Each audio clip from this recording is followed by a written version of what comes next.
It is more than just a game. It is a game of wins and losses, imperishable hope, and coming home.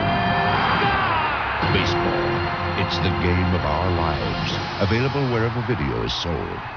Hello, everyone, and welcome back to the Not Content Podcast here as part of the From the Q Podcasting Network. My name is Jerome Cuson. If you are listening to us through Apple or Spotify, please leave that 4 or 5-star review. If you are following us along on YouTube, please subscribe and hit that like button. We have been discussing baseball for much of the year. However, this month we are focusing our attention on Ken Burns' baseball. We last week discussed the first 3 episodes, or the first 3 innings. This week we are going to be discussing innings 4, 5, and 6. But Brian, my God, before we do it, apparently last week when we had 2 people to talk about passing away at the beginning, that wasn't good enough because now we have 3. Brian, unfortunately, over the course of the last couple of days since we recorded our last episode, we have lost 3 very important people to our podcast. The first of which is Chris Christopherson, who played Whistler in Blade, and who is somebody that I know you and I are a big fan of. A lot of people probably know him from his days as a country singer, but for you and I, it's all about Whistler.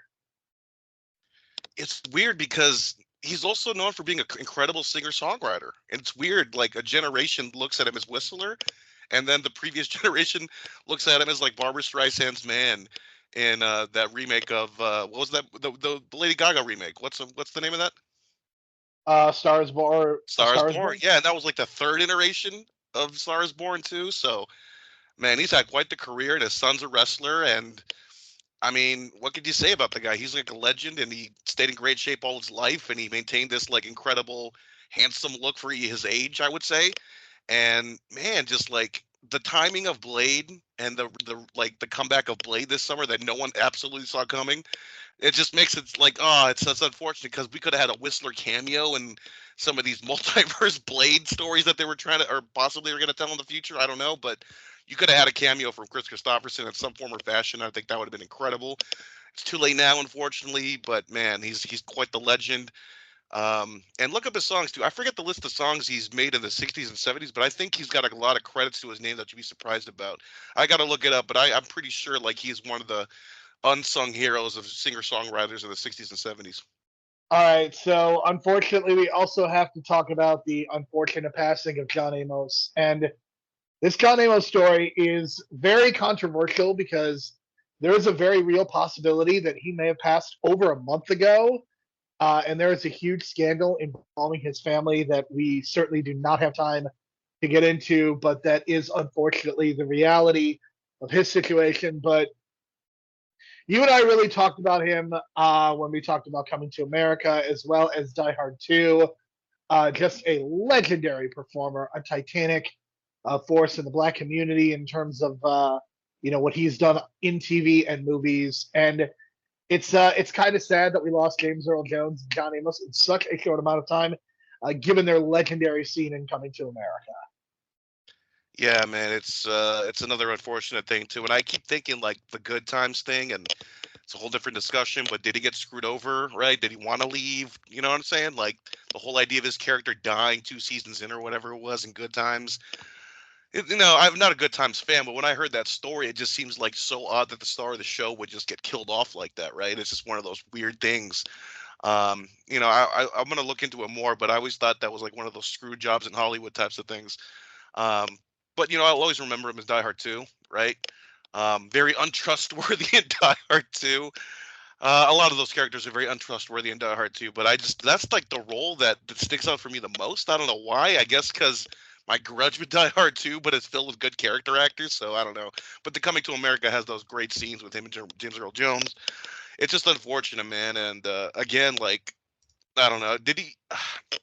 I mean, I wish that, like, he would have had some kind of farewell or something like that, but the way this story's coming out, it's just so weird about his death and the details of it all, but it's quite unfortunate. But, again, another character actor, legendary character actor, maybe didn't get the credit that he deserved while he was alive, to be honest, because he's a really great TV actor, and character actor for movies as well. So, A lot of credits to his name, and he was on the Fresh Prince of Bel-Air. I remember him in the Beastmaster when I was a kid, so he's done a lot of these roles all over the place. But yeah, it sucks because I wish he had like a good farewell, but it doesn't look like he had one, unfortunately.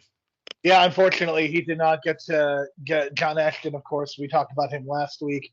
He got that nice farewell in a way, and I guess in a way, Chris Christopherson, like Blade, was kind of the farewell. So it's funny just how these things just keep circling back around. And of course, perhaps most relevant is the passing of Pete Rose, one of the more controversial figures in the history of baseball. I think it is only appropriate that we save our Pete Rose conversation when we talk about the ninth inning, because it will become very relevant as that documentary gets into the Pete Rose story. And I think it is, I just think it's best if we save our big picture Pete Rose discussion for then. But here's what I'm going to say. I think that he is not as bad as Ty Cobb, but I think when you look at his body of work, he is in so many ways, not because of the gambling as much, but because of the way that he conducted his personal life. He is almost as big of an embarrassment to baseball as Ty Cobb. I got mixed feelings. I just, this obsession with gambling and the sponsorships with gambling nowadays, it just seems so cruel to the fact that like the charges that were against Pete Rose were about gambling and stuff, and this idea that I know this sounds crazy, but this idea in America that you bet on yourself, right? That's the idea. You bet on yourself and you invest in yourself. He literally bet on himself, and it's not the American way, I guess. So I know it's kind of crazy to say that he bet on himself, even though he's a manager of the team. He bet on his own team, but in a way that tells you he was confident in his own team. But as a kid growing up, I was never like, I just accepted the fact that he broke the rules, and I just accepted he was never going to be in the Hall of Fame. But now, I would say in the last 2 or 3 years, I've been kind of convinced otherwise, saying that this obsession and the culture of gambling that has kind of taken hold of MLB and these different apps and stuff, DraftKings and all that, it just seems kind of unfair. You know what I'm saying? But I don't know if that's just me and like a changing kind of perspective at all. But it just seems so unfair when I see these videos, these packages that they're putting for Pete Rose, and then they put in the gambling stuff, and then the next commercial is like a gambling app commercial or something like that. So it frustrates me these last couple of years, and I hope that it's not one of those situations where it's like the WWE Hall of Fame where they have to wait till the guy dies and then honor the guy and put him in the Hall of Fame so he doesn't have to give a speech and give a controversial speech, quote unquote. But I think that's one of the other reasons why that they kind of are hesitant to put him back in and accept him back in, because he would have had one of the more controversial speeches in the history of the Hall of Fame if he got back in. I mean, I think there's a lot to it. I am of the belief that you should put him in the Hall of Fame. But again, like I said last week, I think you put everything that he did on his plaque. I think that is, to me, to me, the Hall of Fame is a museum.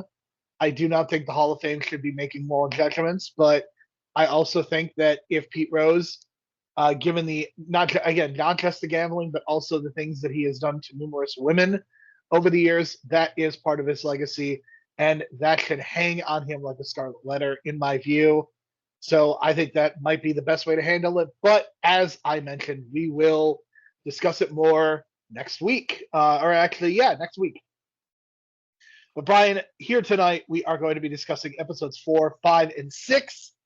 I believe that episode 6, the sixth inning, is the strongest episode. We'll get to it shortly. But you get a lot of Babe Ruth in episode 4. This basically becomes like a Babe Ruth biography. The thing that I appreciate is that we get a real sense of who he is, who he was, and coming up in Baltimore, going to a children's home, basically having no family to speak of, and that being a huge part of his story, but coming up as a pitcher with the Boston Red Sox.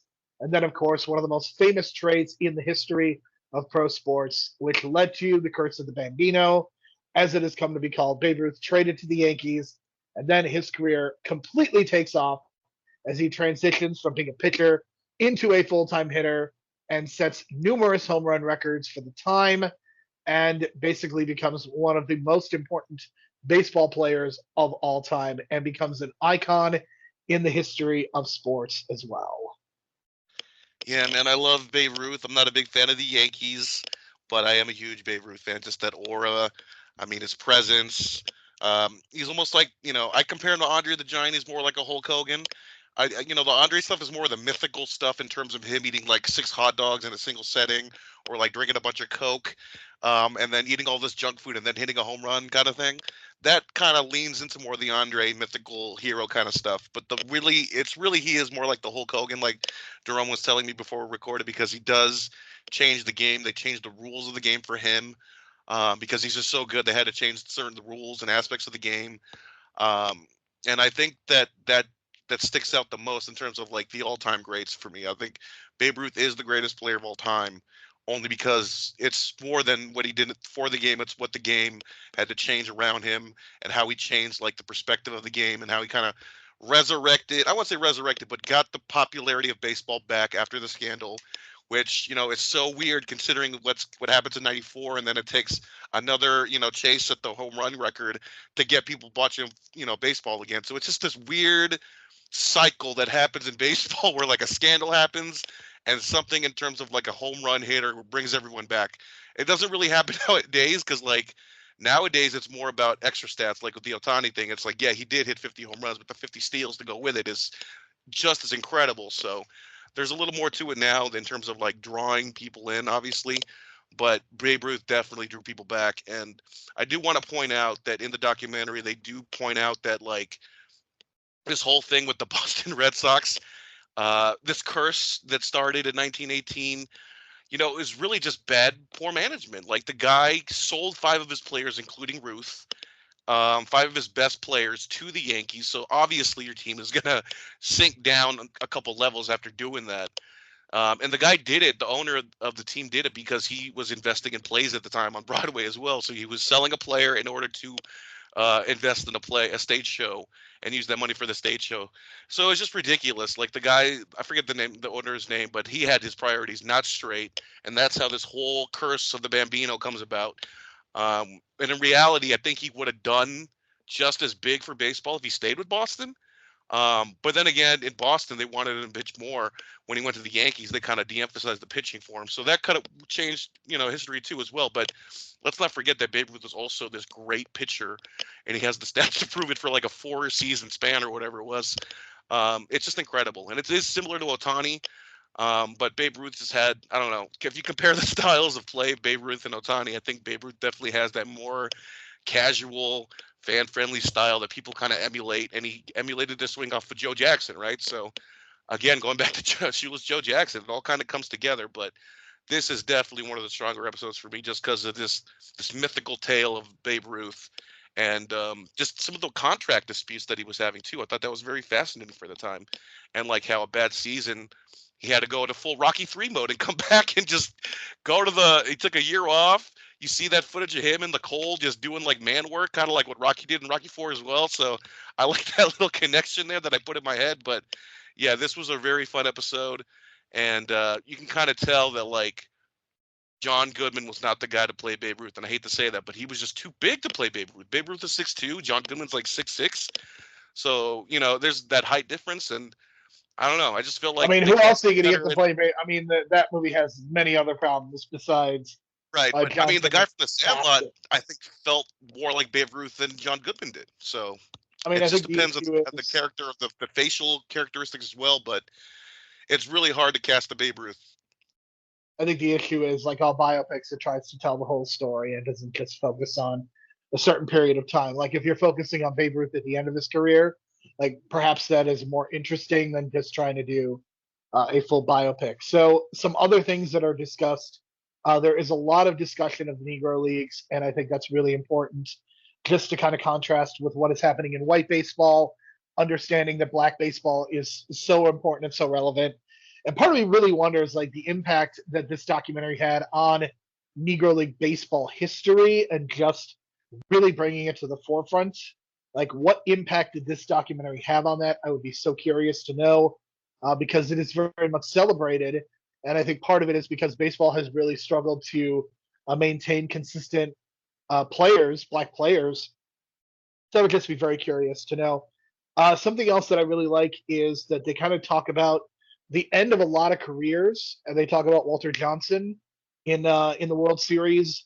They talk about Grover Cleveland Alexander kind of the last old man runs of these two great pitchers. And they also talk about the ending of Ty Cobb's career, which I know you had to not. I mean, I'm sure you were not feeling very sympathetic for what Ty Cobb was going through at the end of his career. And we also get the introduction of radio as well. KDKA in Pittsburgh, most famously. And baseball would, of course, be very much known as a radio sport for a long time. And it even continues to this day with some of the best broadcasters in baseball still doing the radio. So, Brian, any other thoughts on this episode, including some of the last moments of three of the greatest players in the history of baseball? Clearly a transition was like about to be made, because this is like, you're talking about, like, we're talking about the 20s in this episode. And it's actually crazy that like the Yankees end up with like 4 straight World Series around this time at the end of the decade, and then another 5 straight at the end of the 30s going to the 40s. So if you're a Yankee fan at this time, God bless you, man. You were living in the high times of Yankee World Championships, man, because they had a bunch in a row. And it's not just because of Babe Ruth. I mean, Lou Gehrig is going to be an important figure as well. We're going to talk about more about Lou Gehrig in the upcoming episodes. But this transition from like I would say it's almost like the generation before the WWF boom, and then the Babe Ruth era is like the WWF boom, so to speak. So, I like to make these wrestling comparisons. And then when it comes to the Negro League, we'll talk about this more in the next episode. But it just feels like the Negro League was like a bunch of workhorses in the territory, right? And they were trying to work their way up to the MLB, which is like, McMahon of the WWE, until finally they got in after so many years of being, segregated and, all that racial crap and all that stuff that kept them out of the game. And I like how the historians also talk about how because of this, we're never going to get a clear picture of who the best was around this time. We can get somewhat of an idea and kind of compare stats here and there, but I don't know, someone like a Satchel Paige sounds like he was the greatest pitcher of all time, but we have no record of like the actual stats, and people are claiming he won 2,000 games, which sounds insane. But I don't know. I don't know if it's just one of those things where legends get put out of proportion and out of control, and these legends grow from like, maybe he had like 1,000 games, then they just blew up to 2,000 games, and the next person who told his story. So that's kind of like the fascinating thing with the Negro League in terms of like these stats and the players and the road, like their travel schedules and stuff. It just sounds so like old school wrestling territory kind of stuff. And they were just, as soon as the game's over, they're back on the road and they're like in the middle of the night trying to get a hotel or something, or trying to get food, and they're getting rejected because of their skin color. And they had a hell of a journey, man. And then, yeah, I just think that the Negro Leagues are just so fascinating in terms of that. And the fact that they were drawing like 40,000 people, on the regular, and then they were getting so popular that they were going into like Ebbets Field for like all-star games just for the Negro Leagues. And then it was just crazy how they were just doing so well. And, it's just like the white players or the white owners just wanted nothing to do with that money, which isn't crazy to me, because like you would want more money for your team. And it's just, I don't know, just that racial inequality stuff just really, really sticks out. And it just really just seems like this black eye around this time, because we're never going to really know who is the best. And I'll say that Babe Ruth is like my favorite player of all time, obviously. And that's based on his style and the stories you hear. But was he truly the best? I don't know, because a guy like Josh Gibson also has these amazing stats. So it's just like, it's a very interesting time for baseball. There's always going to be a question mark around this era. But I like how the historians kind of put that in perspective, saying, baseball is this idea of have a level playing field and this representation of America, and they were just leaving out a lot of black players, obviously, that were just as good as the regular white players. So it's just kind of frustrating, but it's also interesting to kind of compare right around the time before Jackie Robinson came in how these stats were being kept, because apparently we lost the number of these stats. Yeah, and they are counting the Negro League stats, as I believe they should. I think that we need to acknowledge the greatest players in the game. And in this case, I think it is really important to acknowledge the Satchel Pages and the Josh Gibsons and so many others who really were forerunners of this game. And it's really just unfortunate that the Negro Leagues have kind of gone by the wayside, because, I mean, we don't even have TV broadcasts. Like with so much of baseball history, basically since the 50s, we have all this footage of all these games, and we just don't have that with the Negro Leagues. And again, it's really, really unfortunate I also want to point out that the documentary gets into some weird territory when they talk about the House of David. In doing additional research and listening to another podcast, the House of David was very much a cult, and the fact that they had a semi-pro baseball team is very questionable at best. Yeah, they got weird hair and they didn't shave and they just, I don't know, hippie commune before its time, before they were hip. I don't know. I mean, But it was that's just kind one of of those what it weird is. things. But everyone was playing baseball, so it's just like you got a team, we got a team, we can draw a crowd. Let's split the cost and just put on a game, and that's kind of like what a lot of teams did back then that weren't in the American and National Leagues, right? So you got to keep your skills on top. You know, you got to keep your skills, you know, on point. And this is one of those things where you just got to play these random teams that come along. But yeah, it's hard to explain. They're just like this giant house that had like farm workers that were following their whatever religion or whatever, and then they were growing their hair out like hippies. So, the next inning, the fifth inning, focuses on baseball in the 1930s, and this is probably the most depressing episode, I have to say, because there's a lot of talk about the very real depression that is happening in the United States, and again, like the nostalgia of the Negro Leagues really comes forth because they talk a lot about Satchel Paige and kind of his facing Josh Gibson is kind of the main event of the episode.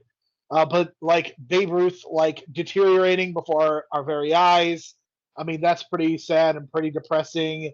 And just again, a lot of the talk about what black players had to do in terms of leaving the United States and going to these different countries, the anti-Semitism that Hank Greenberg had to deal with, Lou Gehrig's ALS disease. If a disease is named after you, that is really not, that definitely cannot be a good thing. What I find interesting is that they didn't call it ALS back then, 30 years ago. We just recently have changed it, I think, to my knowledge. Like growing up, I knew it was like Lou Gehrig's disease, but then, you know, as we've gotten older, we realized that just they call it ALS now, and I think that's more the proper term. I think it's Because I think obviously people had this disease before Lou Gehrig. We just didn't have the knowledge or the know-how to correct. treat individuals like this. And kind of the same thing with didn't Josh Gibson go through what seems to be some kind of mental breakdown into Yes. like schizophrenia almost?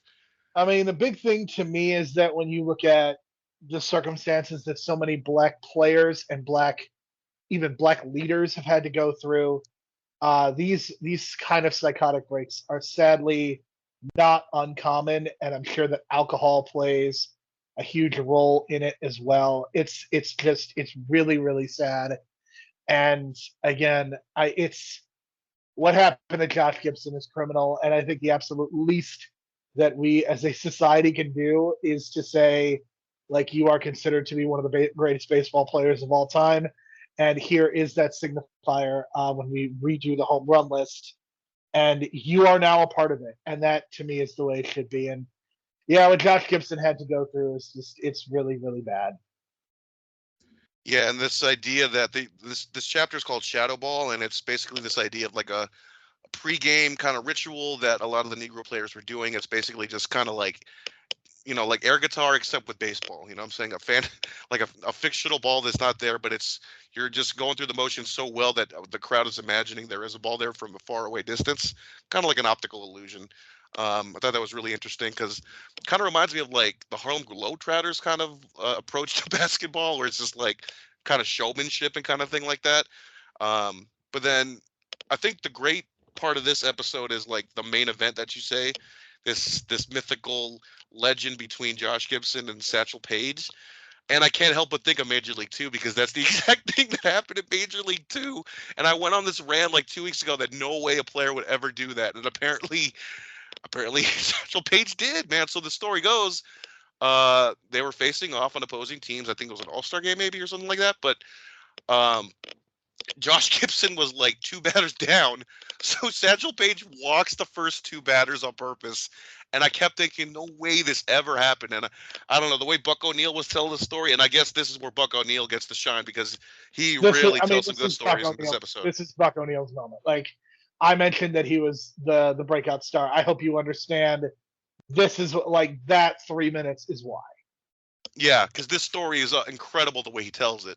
and then he walks the 2 batters, and then he strikes out Josh Gibson. I was just like, dude, this is exactly how it played out in Major League Two, because the story goes that he threw three fastballs towards him, and that was it, all 3 strikes. And that's kind of what happens in Major League Two. So who knows? Maybe I got it wrong and someone was crazy enough to do it. But then again, this is one of those things where it's because of the lack of historical records and stats, did this actually happen?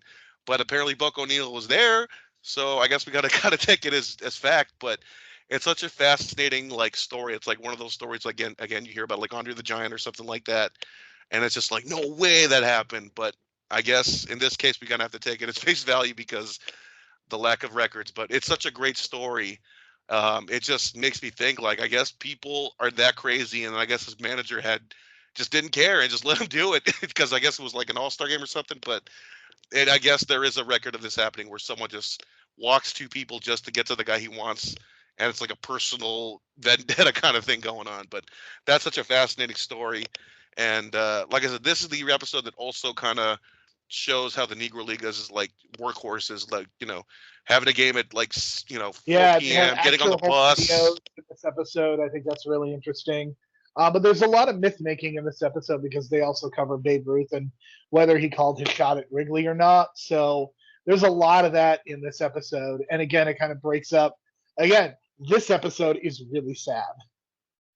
I mean, there are some good positive notes. I mean, they covered the DiMaggio. I mean, it is, but you're talking about Josh Gibson has a psychotic breakdown.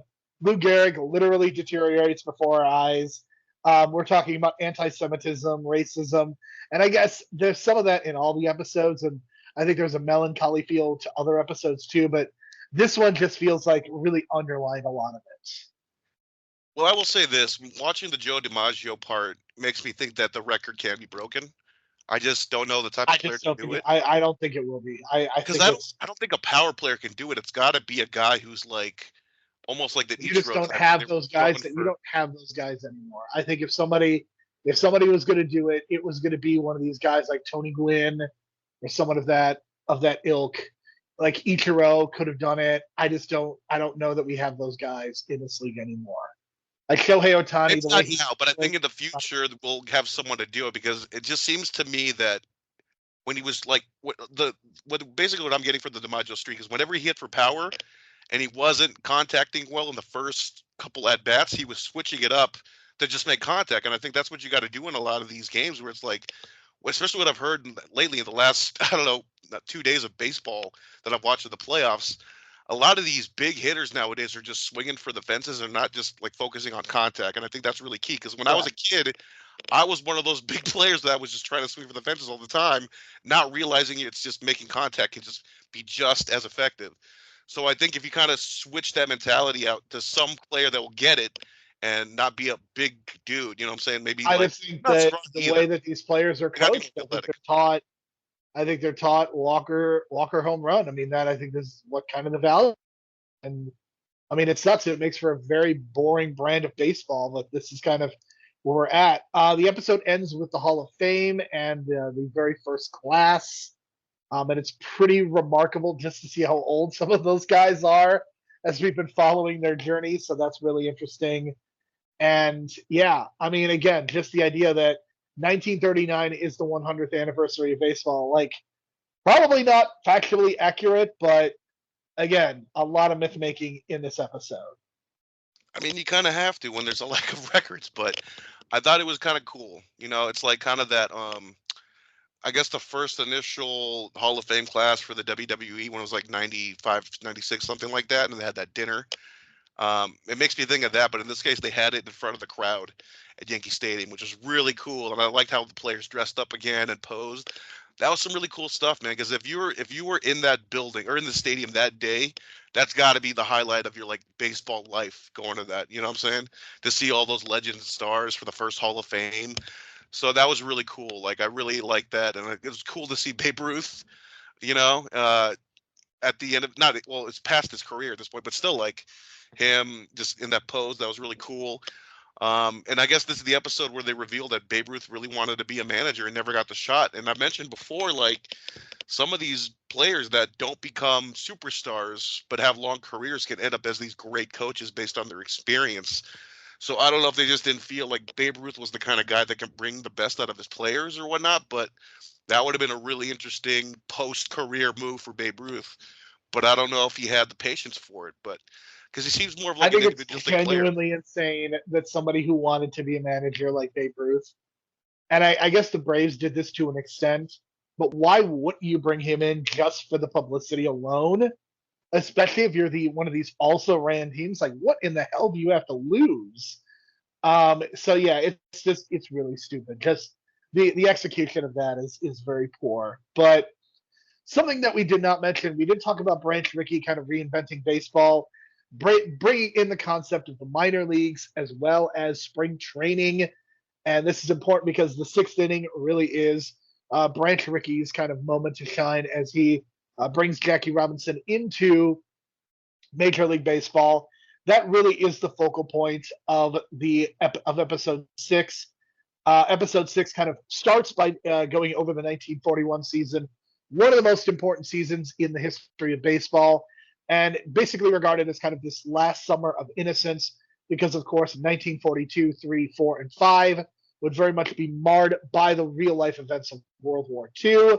But you have Joe DiMaggio and his 56 game hitting streak, and you have, and this is still true to this day, the last player to hit 400 in professional baseball, Major League Baseball, that being Ted Williams. So you have this great contrast of what's happening in the summer and then what happens during the war, and then the slow rising of the Brooklyn Dodgers, only for them to introduce Jackie Robinson as the first player to play Major League Baseball. And we can talk about some of the other things as well, but Jackie Robinson really is the focal point as we're kind of transitioning away from Babe Ruth and really getting into his story.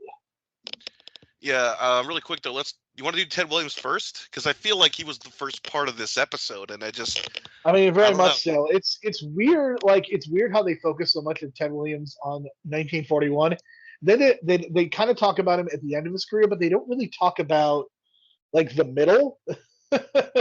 Like it's really it's kind of strange just the way that the Ted Williams is addressed, because I mean clearly one of, if not the best left-handed hitter in the history of professional baseball, and I mean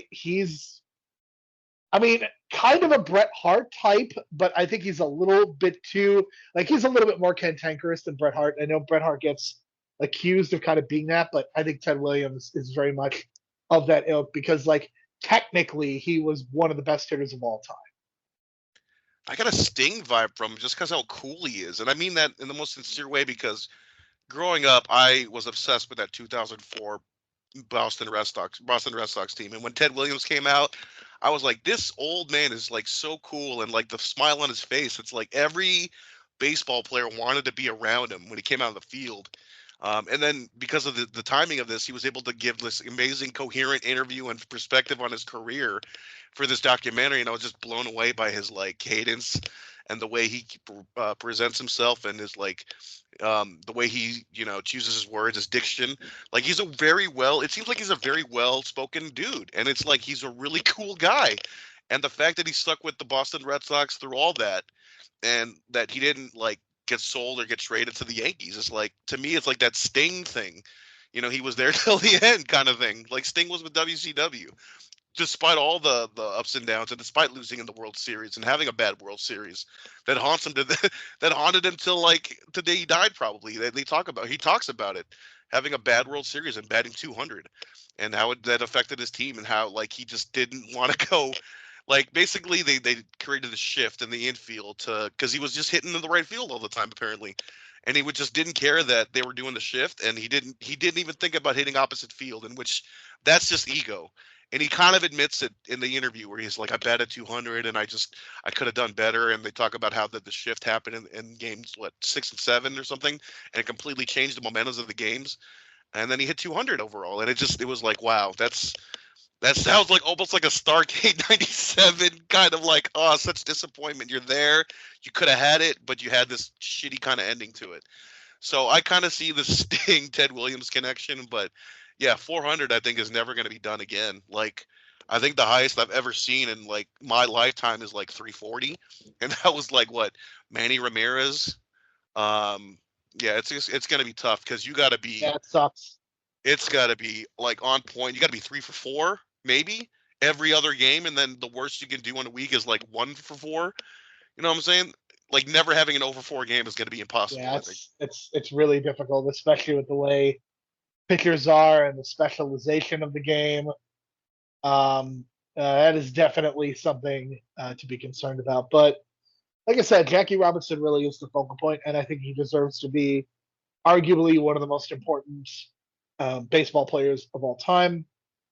And they really dig into the racism that he faced and the process of him being signed by Branch Rickey, going to Montreal, the opening day, April 15th, 1947, a day that is still celebrated, I would say, somewhat cynically by Major League Baseball to this day, and becoming such a popular player. And like everybody kind of sharing their reflections, including some of the various talking heads and Arthur Ashe before his passing. Like, it's crazy to me that Arthur Ashe was interviewed and he passed away in 1993 and he was still a part of this documentary. It's pretty wild to me that happened. And, George Will comes out and basically says that besides Martin Luther King, Jackie Robinson is likely one of the most important players if in history, and not one of the most important civil rights figures in history. Yeah, I would say Rachel Robinson really like shined in this episode for me. Like she just has like this clear and coherent memory of that era, and then everything just kind of like seems so clear when she's speaking. And the way everything kind of breaks down, it seems like 42, the movie that we reviewed over a year ago, kind of got it right. More so than we thought, maybe, in terms of like the 3-year rule they put on him, like do not fight back, do not respond to any of these people for at least 3 years. That way you kind of ease yourself and get some friends before you start mouthing off back. And then, the hug on the field and the all the racial shit that all the opposite players were yelling at him throughout the whole game, which they obviously had in 42 as well. So I don't know, maybe 42 is better than we thought it was when we initially reviewed it. That's kind of my feeling that I'm getting. Like maybe they got more right than I thought. And then just Rachel Robinson was like a shining like light in this whole documentary. Like she's so well spoken in this. It just makes the picture clear in your mind. You know what I'm saying? Like I think she did such a good job.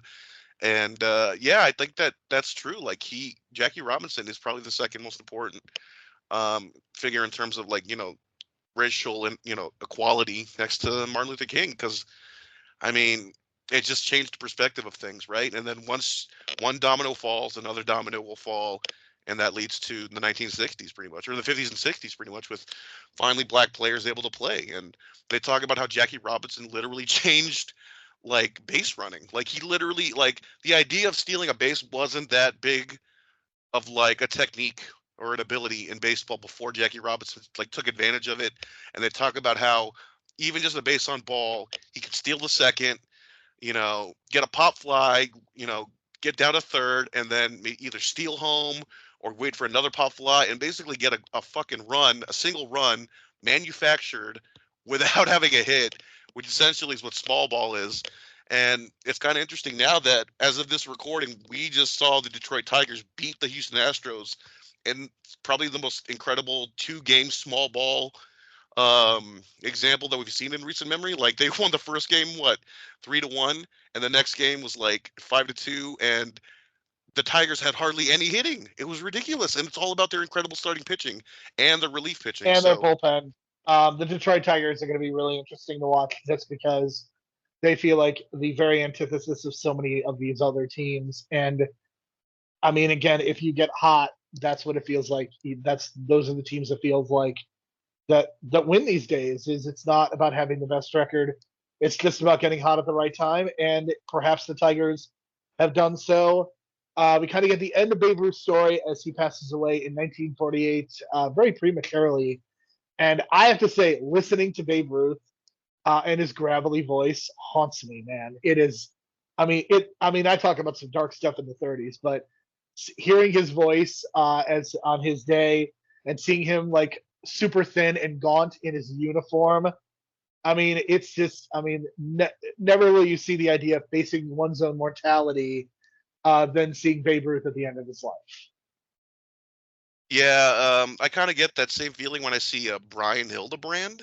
Do you know who I'm talking about? That referee from WCW that died in the 90s, Yeah, late 90s? I mean, certainly, especially with what Like, there's cancer this can one do. picture that I've seen of him that just breaks my heart because it looks like he's so, like, on the brink. And I feel so bad for the guy because he was such a ball of energy in the ring. So I hate when I see those those images, man. It really, like, ugh, it's like a gut punch. So that gravelly voice you're talking about really does haunt me too. But I kind of got over it because I realized, that's just life.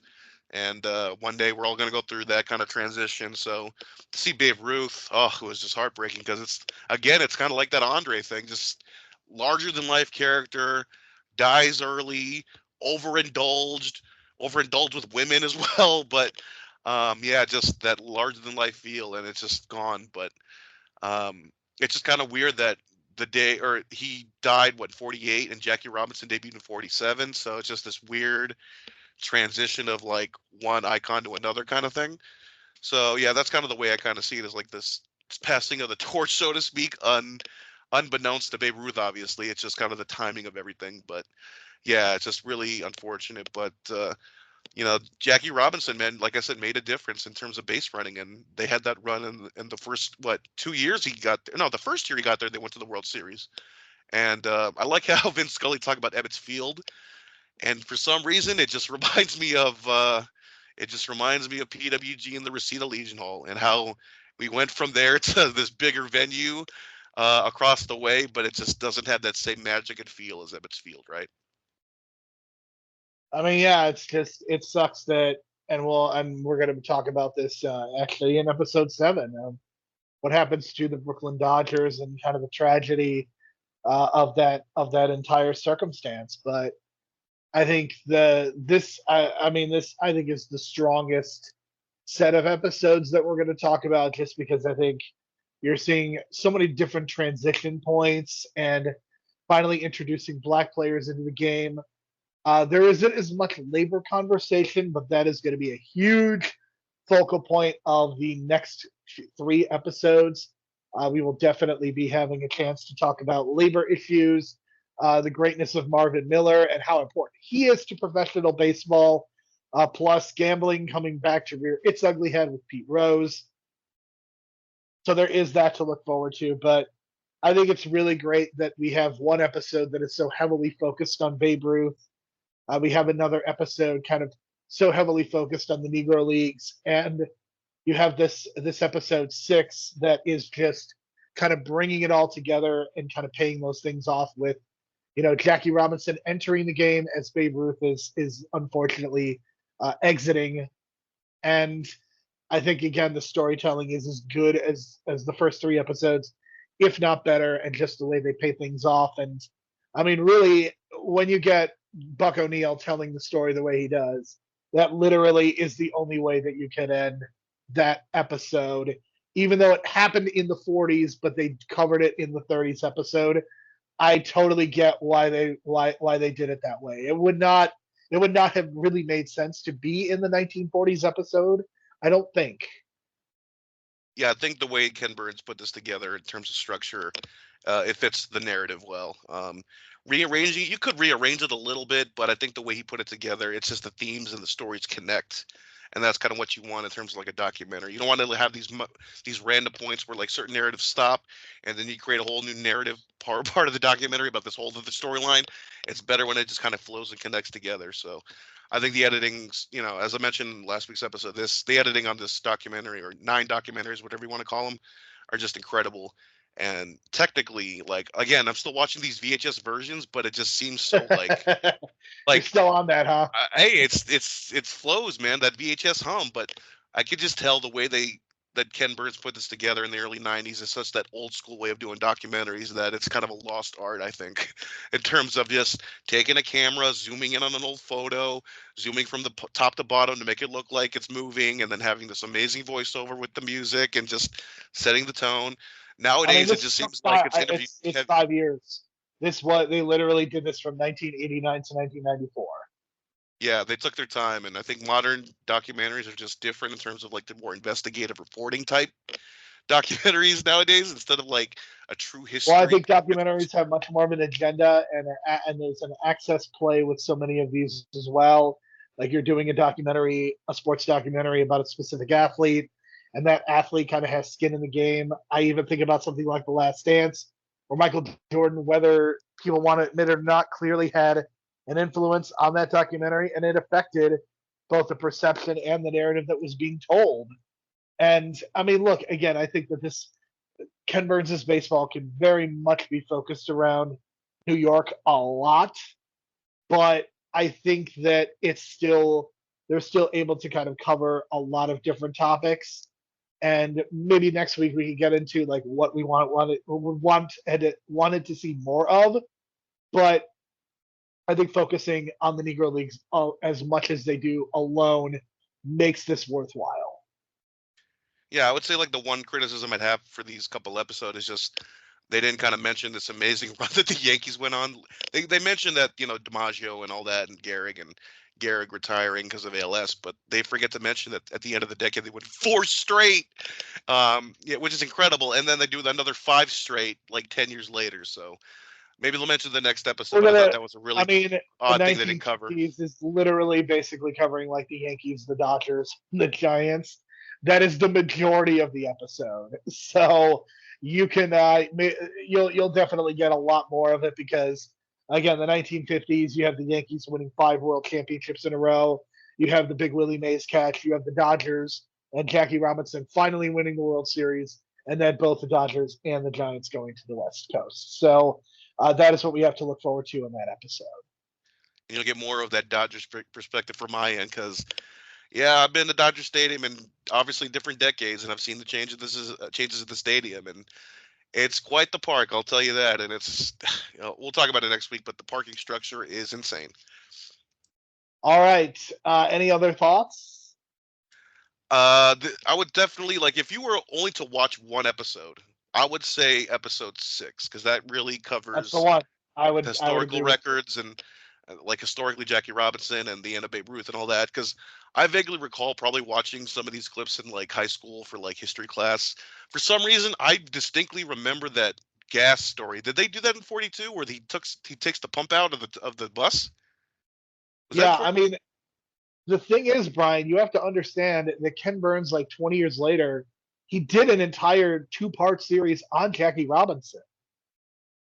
Okay, that I didn't even know. So the dude loves Jackie I Robinson for think it sure. might be. I mean, next year, I don't know when the Jackie Robinson, but we might need to do the 15th anniversary of the baseball extra innings. And yeah, I mean, it's pretty wild. And I mean, the Jackie Robinson, like I know that you might be thinking like, oh, what else could they cover? There is so much in that documentary that is worth covering by itself. Well, it sounds like a possible plan for next April because April 15th, wink, wink. 2016 is when it came out. Which, yeah, 2016, April of 2016. Oh, okay, seems about right to cover. We'll talk about it in a future episode. Yeah, I mean it's 2 parts and it's like 2.5 hour episodes. So Sounds about Ken Burns. yep. All right. So for Brian, I'm Jerome. We will talk to you again next week. We will finish our discussion, our conversation on Ken Burns' baseball, the 1994 episodes. Talk to you next week.